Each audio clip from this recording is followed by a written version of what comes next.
Hello বন্ধুরা, কেমন আছেন? আশা করি সবাই আছেন। বন্ধুরা, নারায়ণগঞ্জে যারা আছেন তাদের জানা উচিত আমি শামীম ওসমান। এরকমটা কিন্তু আপডেট কিন্তু আমাদের সামনে চলে এসেছে। অবশ্যই আমরা বিস্তারিত আলোচনা করবো। তার আগে আপনি যদি এই চ্যানেল নতুন থাকে তাহলে চ্যানেলটি সাবস্ক্রাইব করে আমাদের পাশে থাকুন এরকমই নিত্য নতুন রাজনৈতিক খবর এবং সর্বশেষ আপডেটগুলি সবার আগে পাওয়ার জন্য। তাহলে চলুন বন্ধুরা, শুরু করা যাক। জেলায় কর্মরত সরকারি কর্মকর্তাদের উদ্দেশ্যে নারায়ণগঞ্জ 4 আসনের সংসদ সদস্য AKM শামীম ওসমান বলেছেন, যারা নারায়ণগঞ্জে আছেন তাদের জানা উচিত আমি শামীম ওসমান। স্বরাষ্ট্রমন্ত্রী আমাকে অভিনন্দন জানিয়েছিল। আমি কারো দয়া দাক্ষিণ্যে চলি না। আমি রাজপথে তৈরি হওয়া মানুষ। প্রশাসনের সদস্যরা আসেনি কেন এই প্রশ্ন পার্লামেন্টের অধিবেশনে তুলব। যারা জনগণের চাকরি করতে নারায়ণগঞ্জে এসেছেন তারা এখনও আসেনি কেন। শনিবার সন্ধ্যায় নারায়ণগঞ্জে ওসমানী স্টেডিয়ামে স্বেচ্ছাসেবী সংগঠন প্রত্যাশা আত্মপ্রকাশ অনুষ্ঠানে অংশ নিয়ে তিনি একথা বলেন। এর আগে অনুষ্ঠানে বিভিন্ন শ্রেণী পেশার মানুষ বক্তব্য রাখতে গিয়ে অভিযোগ করে বলেন, এখানে মাদকের বিরুদ্ধে অনুষ্ঠান, যা প্রশাসনে করা উচিত, তারা করেনি, আবার আসেননি। কেন আসেননি তারা জবাব চান বক্তারা, এবং এই ব্যাপারে শামীম ওসমানের পদক্ষেপ চান তারা। পরে অনুষ্ঠানে নিজের বক্তব্যে শামীম ওসমান বলে, আমার রাজনৈতিক জীবন এত বিব্রত কোনোদিন হয়নি। আমার ছোট বোন আইভির মতো আমি সরাসরি প্রশাসনকে কিছু বলতে পারবো না।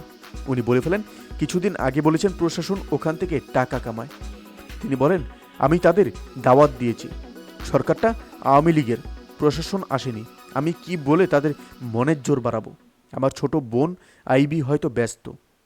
আমি বলতে চাই সবাই আসুন, একসঙ্গে বসে একত্রে সুন্দর নারায়ণগঞ্জ রেখে যাই।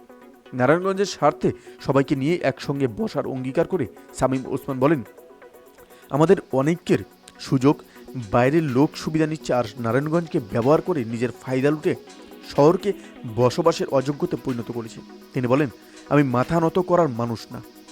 অনেকে কিছু করেন আমি দেখি, টাকা ধরা পড়ে, যাত্রাবাড়ি, মামলা হয়, ফতুল্লা, এগুলো বলতে চাই না। হতাশ হবেন না, এটা আমাদের নারায়ণগঞ্জ, আমরাই ঠিক করব। জেলা আওয়ামী লীগের সভাপতি আব্দুল হাইয়ের সভাপতিত্বে অনুষ্ঠানে বক্তব্য রাখেন BKMA এর নির্বাহী সভাপতি মোহাম্মদ হাতিম, জেলা পরিষদের চেয়ারম্যান চন্দনশীল, নারায়ণগঞ্জ প্রেস ক্লাবের সভাপতি Arif Alam Dibu, Narayanganj news paper owners অ্যাসোসিয়েশনের সভাপতি হাবিবুর রহমান বাদল এবং সাচিব নেতা ডাক্তার বীরু, জেলা আওয়ামী লীগের সাধারণ সম্পাদক আবু হাসমান মোহাম্মদ শহীদ বাদল, মহানগর আওয়ামী লীগের সাধারণ সম্পাদক অ্যাডভোকেট খোকন শাহ, নারায়ণগঞ্জ সাংবাদিক ইউনিয়নের সভাপতি আব্দুস সালাম ও নারায়ণগঞ্জ পূজা কমিটির উদযাপন কমিটির সভাপতি শঙ্কর কুমার দে প্রমুখ। বন্ধুরা, এই ছিল আমাদের একটা ছোট্ট আপডেট, যেটি আপনাদের সামনে তুলে ধরলাম। অবশ্যই এই আপডেট সম্পর্কে আপনার মূল্যবান মতামতটি আমাদের কমেন্টে জানাতে ভুলবেন না। ভালো থাকবেন, সুস্থ থাকবেন, ধন্যবাদ। দেখা হচ্ছে পরবর্তী নতুন একটি কোনো ভিডিওতে।